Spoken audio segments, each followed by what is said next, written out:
to Vene News. This week we had major events happen in Venezuela which we will be covering here today. Let's get to it. For our first piece of news for the day, we have on February 20th, the government of Venezuela issued custodial measures to the mayor of Caracas, Antonio Ledesma Diaz, for alleged crimes about conspiracies in which being associated with the organic law against organized delinquency and the criminal code. He is being accused of being involved in promoting a coup against the president of Venezuela, Nicolás Maduro. He will soon go to trial for his alleged accusation, and today the mayor is being detained in Ramo Verde with his fellow political leader, Leopoldo López. Due to Ledesma's incarceration, the Organization of Mayors and Governors of the World, CGLU, emitted a statement where they demanded the Venezuelan government to guarantee the democracy and respect of the legal rights of Antonio Ledesma and the other political prisoners. Since the arrest of the mayor of Caracas, Antonio Ledesma, the CGLU calls on the principle of local democracy, which should be guaranteed as a basis for the establishment of a peaceful society. UCLG and its members around the world wish to emphasize the vital role of local governments as factors of sustainable development and good governance, which are fundamental for freedom. In this context, UCLG calls on all legal guarantees involving local leaders who have received the legitimacy of its mandate through their people. Therefore, we express our concern about the local situation because it is putting at risk the autonomy, legitimacy, and the independence of local powers. The next piece of news is that CNN Mexican reporter Fernando del Rincón managed to secretly get a phone call interview with Leopoldo López.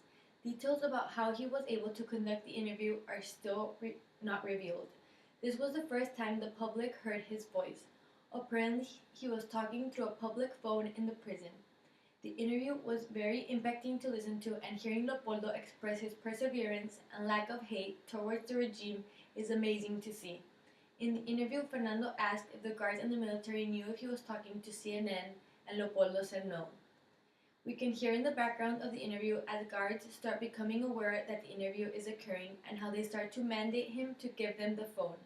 Leopoldo refused even though he knew there were going to be consequences. The interview was cut short as we hear the phone from the wall being disconnected. This explains the reason why Leopoldo's pictures of his family were teared, as we saw in one of our Vene tweets last week. Now we will be heading to Vene tweet where we can see what our political leaders were tweeting about what was happening in Venezuela this week.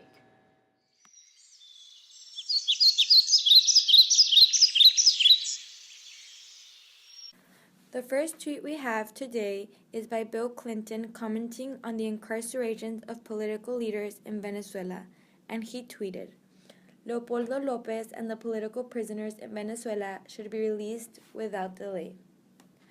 Our next tweet is once again by Maria Corina Machado in response to Mayor Antonio Ledesma's detainment.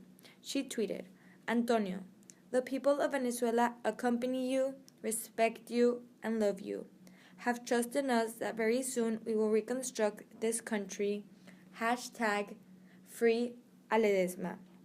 Our final tweet is by Nicolás Maduro, and in response to the news this week, he tweeted, "I call the people of Colombia and Venezuela to get out of this campaign focused on hate and lies against Venezuela, because with the truth we shall be victorious." Thank you for listening. If you're interested, below we have put the link to Leopoldo López's interview with CNN. The situation in Venezuela is heating up, so be sure to be informed, and see you next week. Thank you for watching.